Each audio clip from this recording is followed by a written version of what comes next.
For what you are about to receive, may the Lord God make you truly grateful. As the bishop said to the actress.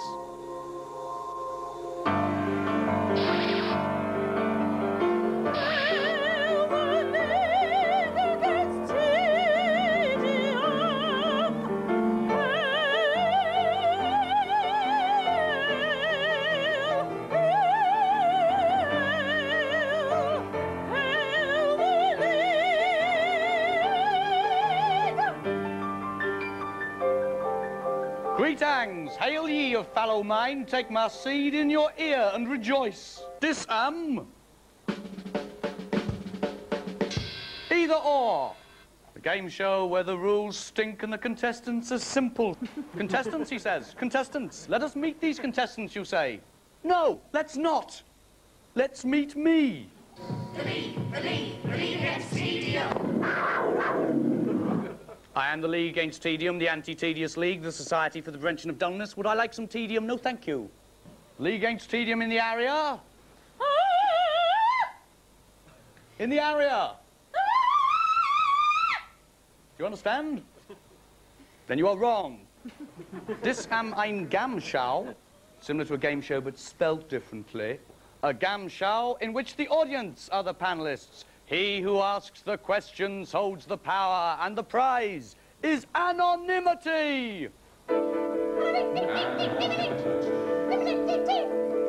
And what are the rules? The rules. The rules are very simple. Our anonymous contestants will be faced with choices, decisions to be made. Tricky decisions, tough decisions, absurd decisions. And if they fail to make the correct choice, or are unable to justify their decision, or if I don't like their shoes, then they will have their anonymities peeled. Or, at the end of the show, only one will remain, and they will face the ultimate punishment. They will be made famous. Famous like butter. And what is it I am holding in my hand? Infinite power. But in this hand I have a camera. It is the sword of Dustanui I hold in my hands. Dustanui! Yes, Dustanui, not destiny, Dustanui. Dustanui! And now on to the decision-making proper. 3 choices for you to make, after which your voting records will be rigorously analysed. Think carefully, friends. We are watching you very closely indeed. Either. Exterminate the badgers. Or. Face the consequences. Either. Exterminate the badgers. Or. Face the consequences. You must decide. You must decide now. Oh, a bit slow at the back, are we? Interesting. But not that interesting. Another question. Either. Traffic light. Or. Light traffic. Either. Traffic light. Or. Light traffic. You must decide. Decide. Now. Now, of course, the audience is divided. On the left, we have women. On the right, we have men. In the front, the young. And behind, the elderly. The women and the aged have decided in favor of light traffic, whereas a block of old men at the back prefer traffic lights. Now we move on to the next decision. Either. Shag or shoot. Either. shag. Shoot! But who? This week, Noel Edmonds. You might wonder, why is Noel Edmonds on his side? Well, someone has to be. You must decide. You must decide. You must decide now. Interesting. Would you care to justify yourself, friend? Number 16. It's been a while.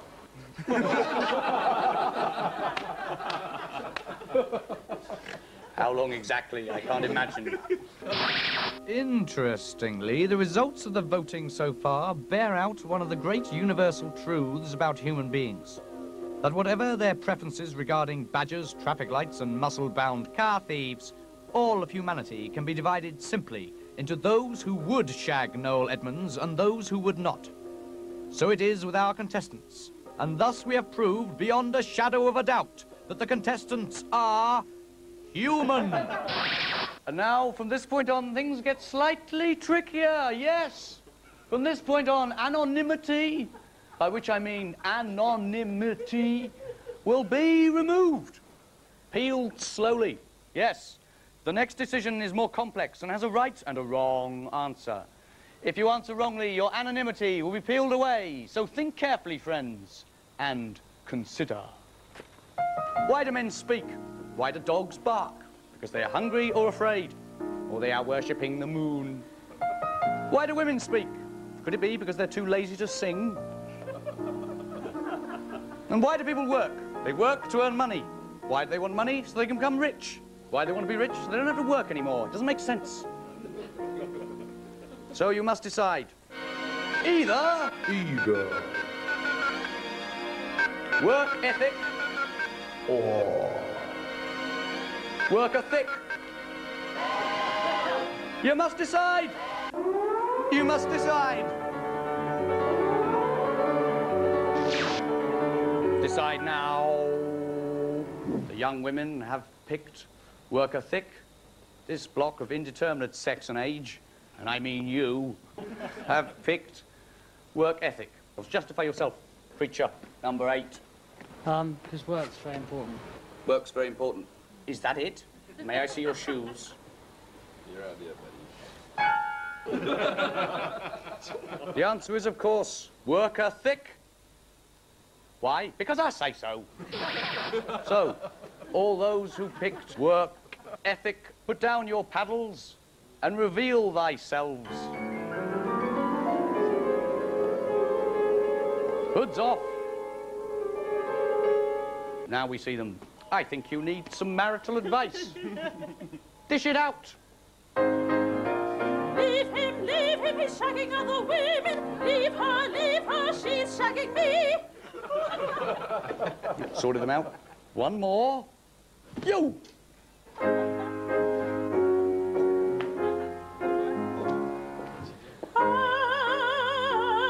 the end of the day, you will have just one thing to say. More morphine, please nurse. Though I suspect he might be saying that in the morning as well. And may I see your shoes? What do you call those shoes? caterpillars. Hopefully one day they'll turn into butterflies. May I see your shoes, please? Shy shoes, I see. Still, there are 2 of them. Yes, we've seen them. They're still dull. Enough shoe business. Now we approach the intermission, the interval, the gap, call it what ye will. Those who have had their anonymity partially peeled, behold, behold, behold, shall be permitted to remain, and even given smaller paddles of infinite beauty with which to hide themselves, and perhaps gain the chance to redeem themselves. Meanwhile, we approach the adverts, the gap, the interval, call it what you will. It was the great American theologian, Herr Forrest Gump, who once said, "Life is like a box of chocolates, you never know what you're going to get." He was, of course, wrong. Life is not like a box of chocolates. You never know what you're going to get. With a box of chocolates, you know exactly what you're going to get. A box of chocolates. Chocolates in a box. Meanwhile, advertising.